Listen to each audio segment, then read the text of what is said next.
start out with a long wearing foundation because likely you will be wearing this all night. So my favorite lately is the Smashbox Studio Skin 15 Hour Wear Hydrating Foundation, and mine is in the shade 1.2.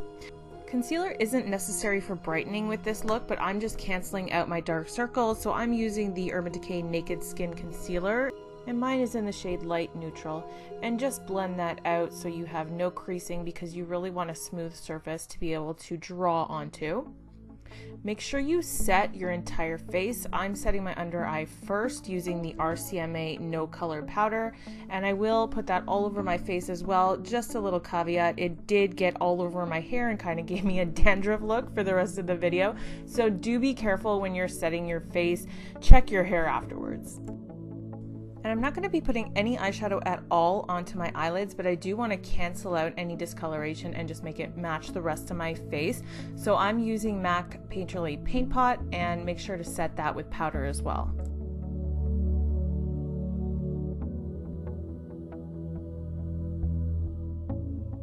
Now is when we're going to start drawing our outline. You'll notice I keep looking down. That's because I'm looking at a reference picture, and I'm using the reference picture only for the shape of the butterfly.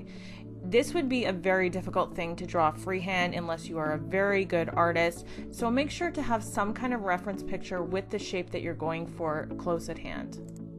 This is a Masquerade mask, so we need to make it look like one. So I am carefully drawing in the eye shape, and this is going to be where my eyes peek out from the mask.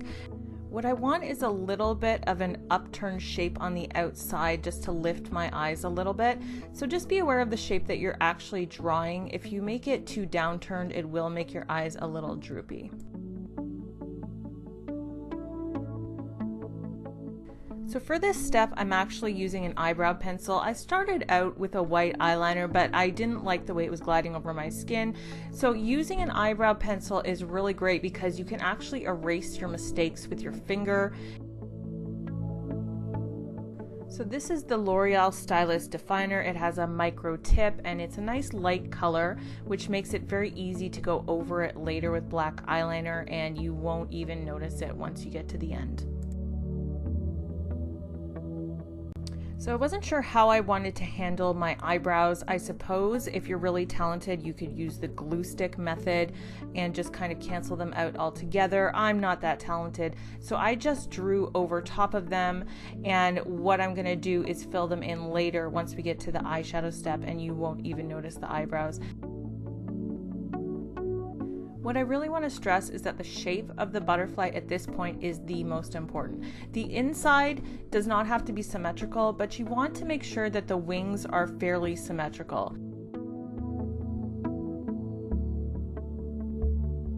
It's at this point where I am filling in all the lines on the inside of the butterfly, and I am still going off the reference picture, but I don't have to be as careful at this point. There's going to be different colors all over this, and it's not going to be noticeable if you make a few little mistakes or if it's not exactly the same on one side and the other. Do the best you can to keep it looking the same on each side, but if you make a mistake, don't stress out.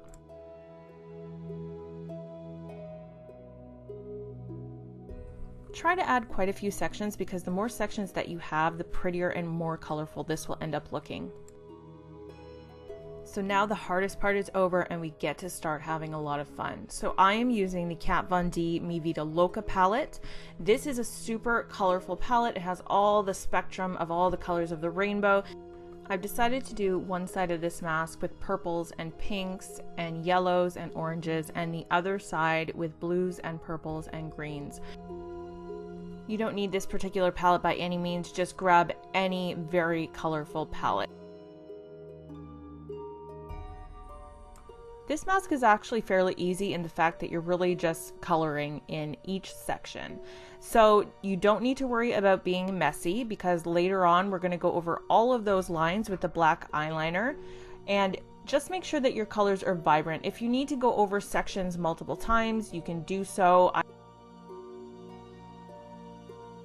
There were a few sections that I had to go over a couple times. I went back later when I noticed that certain sections weren't very bright. So the most important thing about this is just to remember that you want it to be vibrant.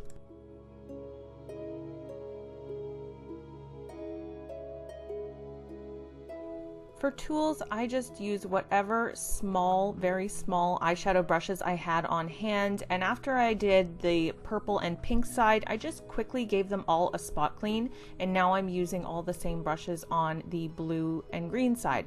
So just make sure that you have one brush reserved for each particular eyeshadow color that you're using so that you don't end up mixing them up.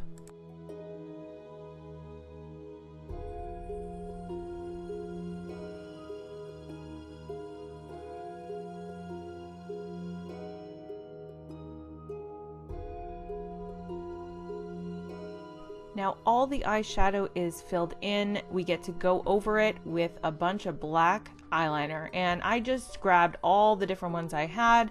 I didn't know how long they would hold up for. I didn't know which ones would be the best, but honestly, if I had to go back, I think I would just use only matte ones. I ended up using kind of a mixture of matte and some that had a little bit more of a shiny finish, but definitely matte is the way to go.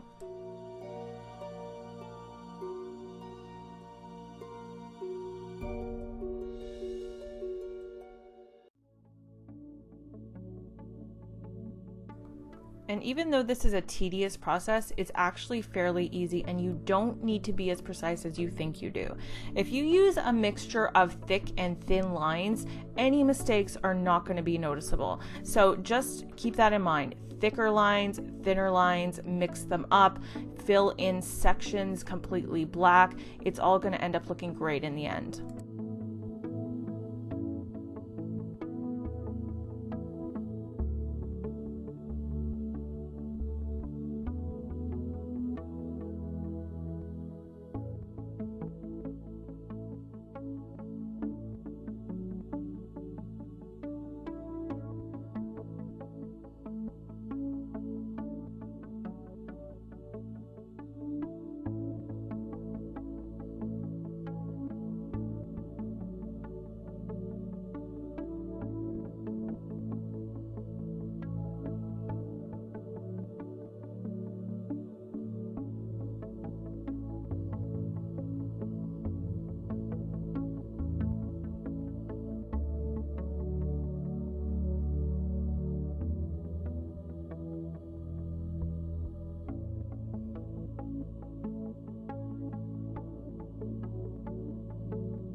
One thing that ended up looking really good was just adding a few little details on the inner part of the mask. So adding a little bit of lines that are tinier and rounding out the edges of lines.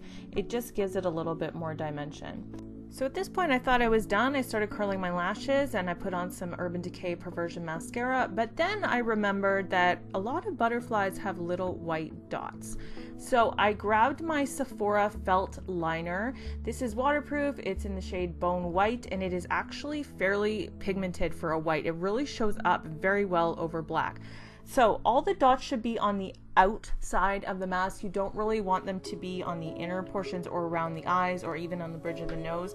Just keep them right around the edge of the mask, just like a real butterfly has.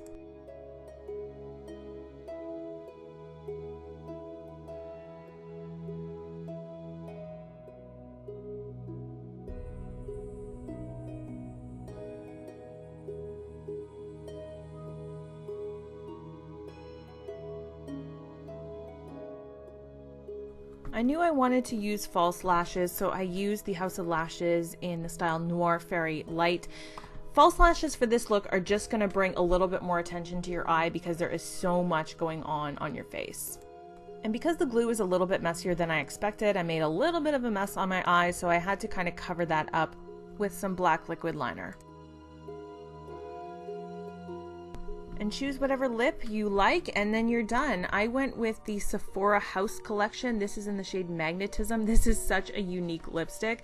It is literally the color of a copper penny.